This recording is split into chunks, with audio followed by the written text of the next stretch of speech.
Good morning, students. Myself, Rajkumar Meena, Assistant Professor in English, Department of English, posted at BSR Arts College, Alwar. Today, with the help of this video, I will make you try to understand a background history of Elizabethan age and why it is called golden period of English literature.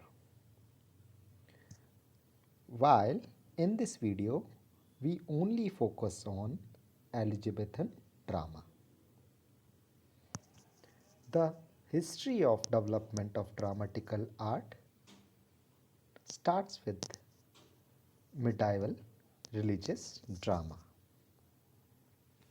The origin of drama, like other literature, is found in religion. During the entire course of the ancient and medieval age, people had a deep faith in the church, God, and Christianity. On the religious occasions, or essentially on the eve of Christmas and Easter, the subject matter was to make the church service more impressive, and the objective was to preach a moral lesson to make people sure that good rewarded and bad would punished. The language of the play was Latin. The action were serious and the actors were clergymen. Since majority of people were uneducated, the chorus appeared at the beginning and reappeared at the end of every act to tell the event or the story of the coming act in brief before it performed on the stage. Such play is believed to be performed first time in 12th century. In the later days, when ignorance, mystery, and magic overchatted the mind of the people in the medieval age,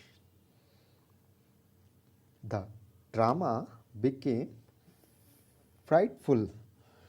It degraded people from the well-known moral standard over the year in the 14th century.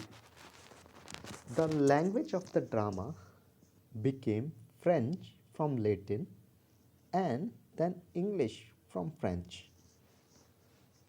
The history of English drama is also rooted in religion. Before the medieval age, miracles were acted on the stage.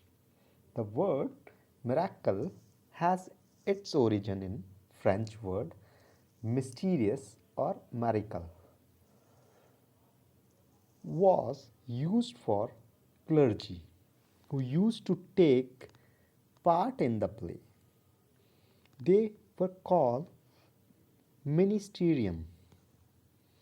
In England, the term miracle was used frequently for religious play, the story of which had been borrowed from the lives of the saints.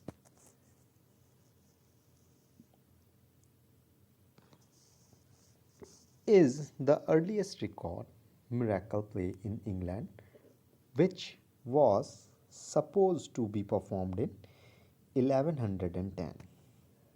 In the second stage, the drama came out of the church into the marketplace. The performance of such drama was given either on the cars or in the open space of the town. The actors had a symbol to denote his part. For example, God was symbolized by the papal dress. The miracle play proved more popular than the mystery plays in the church because of their fresh subject matters. The author of the mystery and miracle play are almost unknown. It was customary in the earliest play for the chief actor to speak in Latin or French to show their importance, while minor and the comic part of the some play were given in English. By the year 1300, the miracles were out of ecclesiastical hands and adopted eagerly by the town guilds. By this time, the miracle had taken a strong hold upon the English people, and they continue to be popular till the Elizabethan age. In England, every important town had its own cycle of plays. For example, Yorkchester, Coventry. The Chester cycle had 25 plays. The Wakefield show has 30 plays. The Coventry had 42 and the York had the highest number, 48. The York plays were the largest in number because they were considered the best, though the play were distinctly religious in character. There is hardly one without the humor. No and the Herod are the example of humorous play.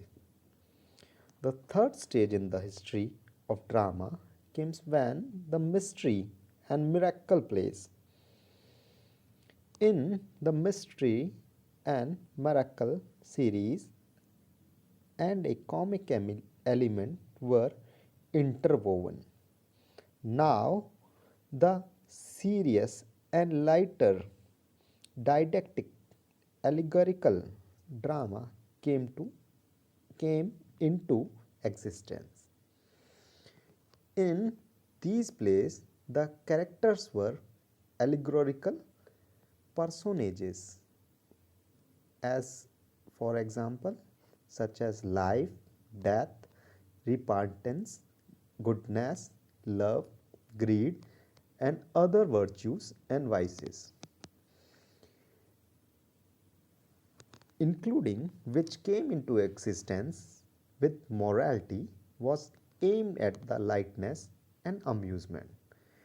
The famous example of both types of play are found in Everyman and the four PSS. Morality was continued to flourish till the end of the 16th century and was too popular in the heyday of Shakespeare's fame. Like the miracle play, the author of most of the old morality plays are unknown, and so is their date of composition and publication. However, Magnificence and Normancer of John Skelton and the poet of the